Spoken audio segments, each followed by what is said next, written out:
Assalamualaikum warahmatullahi wabarakatuh. Membenci para Ba'alawi atau habaib, sanad ngajimu patah semua. Hati-hati para santri. Dengarkan ini. Sampean pernah dengar enggak? Di pondok-pondok itu diajarkan kitab namanya Sulamut Taufik. Nah, tahu guru nggak? Ono kitab jenis Sulamut Taufik. Pernah dengar. Iya baga.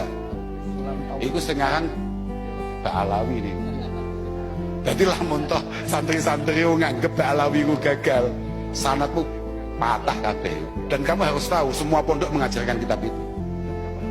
Dan yang nyarai kiainya para kiai di Nusantara, Romo Kiai Nawawi Al-Bantani.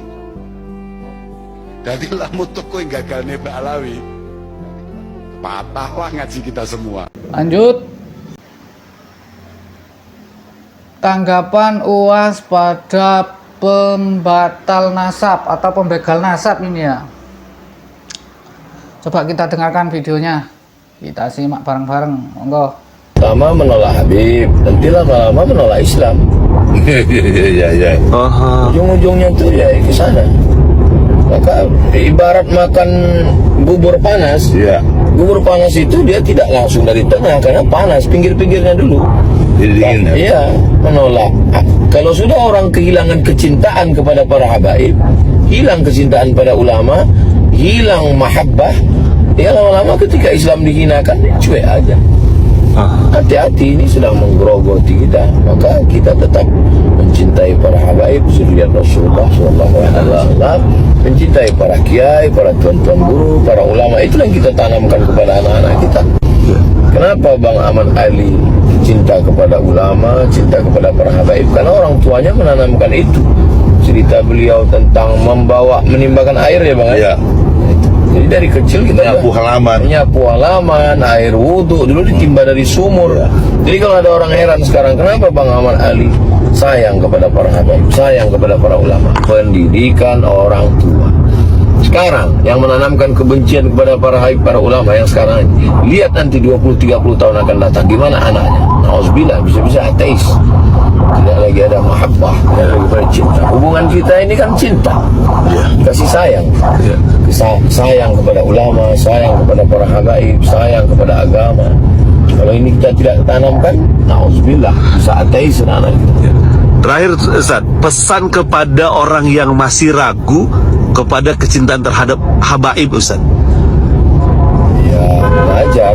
Fa'lam la ilaha illallah, itu sudah baca ayatnya. Fa'lam annahu la ilaha illallah, berilmu. Sekarang sarana prasarana ilmu pengetahuan, teknologi, pengajian. Cuman YouTube ini kan tidak bisa membedakan mana Islam, mana kafir, mana sesat, mana hidayah. Karena YouTube itu mesin, dia hanya menunjukkan apapun informasi yang mau dicari, dia paparkan semua. Mau apa, mau surga, mau neraka, ada semua. Maka kalau kita mau selamat, kita ngaji, datang ke guru, datang ke kiai, datang ke pondok-pondok besar. Mana pondok besar pembenci habaib? Tunjukkan sama saya. Lirboyo, Kiai Kafabi, pencinta habaib. Pelosok, Gus Kausar, beserta para kiai, pencinta para habaib. Teguh Ireng, pencinta para habaib. Mana pondok-pondok besar yang membenci para habaib? Mereka adalah pencinta para habaib, zuriat Rasulullah SAW. Syukran Ustaz. Masyaallah. Guys, jangan ragu untuk mencintai habaib. Karena pada akhirnya kita akan bersama dengan orang yang kita cintai. Lebih baik salah mencintai daripada salah membenci, guys. Oke. Sekali. Oke. Lanjut. Adakah? Oh, ada. Ustadz numpang tanya, gimana tanggapan Pak Ustadz tentang Pak Haji Rhoma Irama minta tes DNA tentang habaib? Saya pribadi pecinta Habib, balas pakai VT. Saya juga pecinta Habib, Mas. Monggo Ustadz dijelaskan Ustadz, biar kita semua bisa mengerti. Teruslah mencintai saudaraku, mencintai karena Allah, dan antum tidak akan dihukum oleh Allah karena rasa cinta itu. Cintailah segala sesuatu yang berhubungan dengan baginda Rasulullah SAW, segala sesuatu yang dinisbatkan kepada baginda Rasulullah SAW. Masya Allah, ya, teruslah mencintai, teruslah menjadi muhibbin. Terus bagaimana tanggapan tentang Pak Joma yang minta tes DNA? Yaitu urusan beliau dengan kelompok yang mempermasalahkan nasab itu. Saya pribadi menganggap tes DNA ini tidak perlu dilakukan oleh siapapun juga, kecuali oleh pelaku kriminal yang diminta oleh polisi. Polisi minta, mana tes DNA-mu, betul nggak ini kamu pelaku pembunuhan, kamu ini anakmu dan sebagainya. Nah, itu biasanya digunakan untuk itu. Jadi dalam Islam itu nasab itu tidak ada hubungannya dengan DNA, tapi nasab itu berhubungan dengan pernikahan. Meskipun itu anak biologis seseorang, tapi kalau anak tadi lahir di luar pernikahan, anak tadi tidak bernasab kepada ayah biologisnya. Kalau dia perempuan, tidak sah ayah biologisnya itu untuk menikahkan dia nanti. Jadi membicarakan tentang nasab orang itu adalah pekerjaan sia-sia, tidak ada manfaatnya, tidak ada gunanya. Di akhirat pun tidak akan ditanya oleh Allah Subhanahu wa taala. Begitu juga tentang permintaan untuk tes DNA, tidak ada manfaatnya. Menurut pendapat saya seperti itu, pandangan saya seperti itu.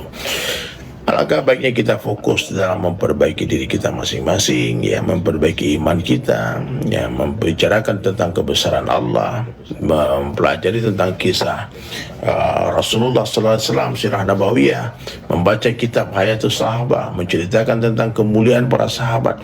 Tentu dengan hari-hari kalau kita bicara yang baik-baik, maka kebaikan akan datang, akan tumbuh rasa cinta kepada Rasulullah, kepada sahabatnya, kepada keturunannya, kepada umatnya Rasulullah SAW. Begitu. Jadi pandangan saya, tanggapan saya seperti itu, Mas Andi, ya. Jadi tidak usah ikut-ikut membicarakan tentang itu. Dan kalau urusan Pak Haji Oma, tentu beliau sudah mengumumkan pendapat beliau dan telah mengakhiri pembicaraan ini di podcast beliau. Sudah tidak ada lagi, sudah ada permohonan maaf kepada para habaib, dan kita menghormati pendapat beliau. Kalau beliau memang tidak menganggap itu keturunan Nabi, tidak masalah, ya. Yang mencintai silakan, ya. Yang mengakui silakan, yang tidak mengakui juga silakan. Selama kita masih Islam, masih iman, kita tetap bersaudara. Salam ukhuwah, ya. Semoga Pak Haji Oma Allah beri kesehatan. Kalaupun ada khilaf salah, beri hidayah juga, Ustaz. kita semua mencintai beliau karena Allah, mencintai para habaib karena Allah. Mari berangkulan, mari bersatu, tingkatkan rasa mahabbah, ya, dan tidak beriman kalian, kata Rasulullah SAW, sebelum kalian mencintai saudara muslim kalian seperti kalian mencintai diri kalian sendiri. Wallahu a'lam bishawab. Terima kasih Ustadz. Ya, Mas Andi, ya, tetap cinta, ya. Biar sama-sama cinta. Assalamualaikum warahmatullahi wabarakatuh.